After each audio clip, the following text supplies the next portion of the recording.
Spring has definitely sprung in Cornwall. Just one of a few commercial daffodil fields.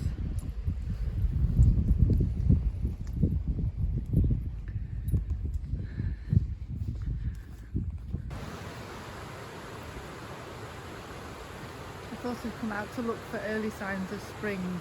The birdsong is definitely increasing, and I've just been listening to a pair of robins calling across to each other. There's also a blue tit and chaffinch and a blackbird calling. I noticed that the stream is particularly high at the moment, and the waterfall there is rushing quite fast. We've had a lot of rain over the last few days.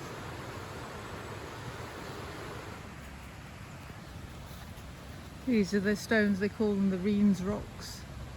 This area is called the Reens. This really old hazel tree. I just disturbed a little wren around it before.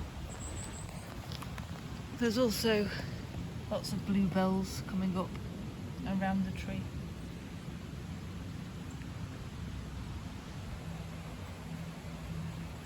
Across the stream over there is St Ives Chapel. I'll pop over and have a look at it to see if things have changed over there. It's definitely looking greener along the river here. The bright green leaves are Crocosmia, which is actually a non-native invasive weed in Cornwall. It's a garden escapee. It grows a lot in the hedgerows around here.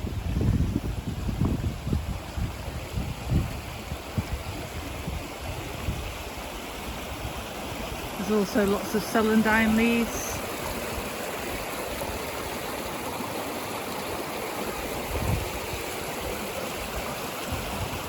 And although I have seen flowers, I haven't seen any on this walk so far.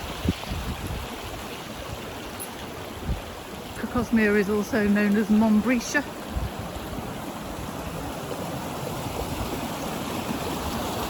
I'm going to try to cross the river just here, so I'm going to get wet feet. I think it's jelly here. That certainly is. But that seems to be very jellified there. Possibly just going over. Here we're now coming up to the chapel. You can kind of see it marked out there. In my last video about this area I did put a little image of what the floor plan is like and what it might have looked like before it became derelict.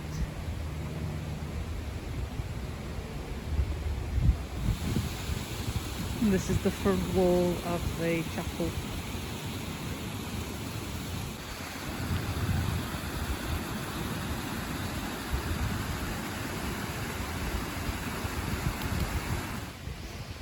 As I mentioned before, all around the chapel there is stitchwort, greater stitchwort. It's like a carpet of stitchwort. It isn't really anywhere else. I think I'm trying to find meaning in that.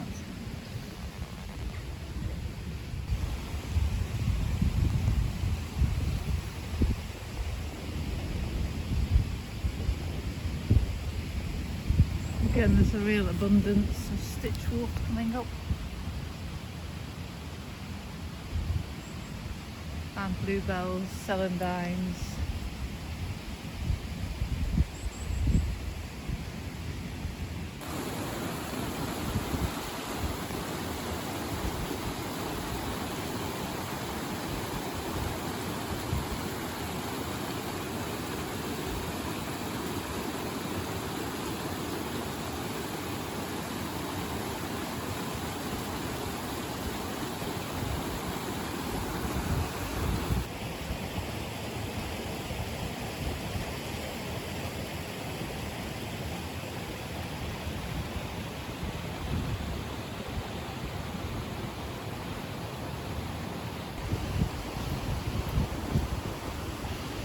I may have obsessed about this fungi last time I was here.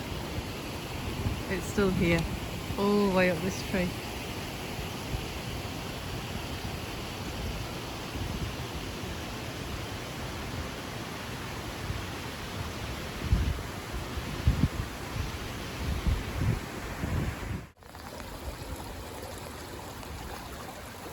I tend to find nature beautiful even in its most destructive, here where all the trees blew down in a storm. The fungi that's now growing on them is quite incredible, and even the shapes that they make just lay on the ground, the way they're blocking the stream, creating new habitats, changing the landscape, potentially changing the direction of the stream.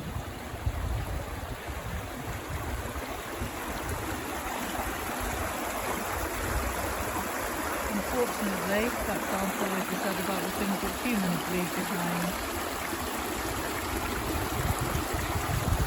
And whilst I try to keep these films positive, and I usually bring a bag with me, which I haven't done today, there is always litter, always litter.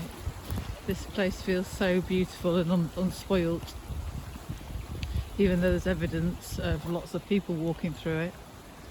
There's so much litter. I really don't understand that. As I say, normally I would bring something to pick the litter up, a bag, but I have forgotten it today.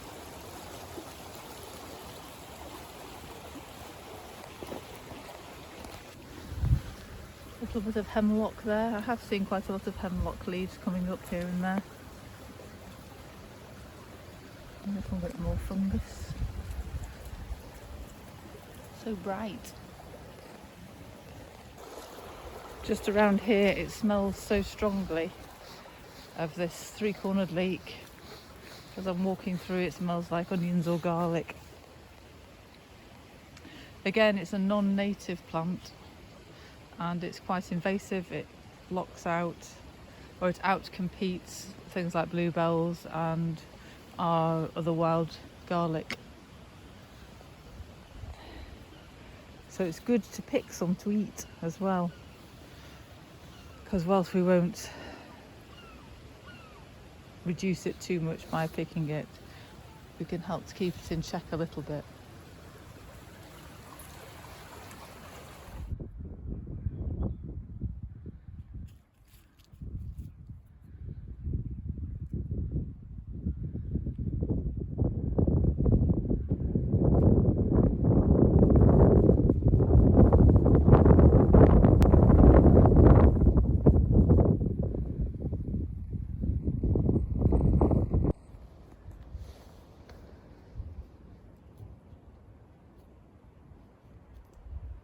This field of daffodils are now going over.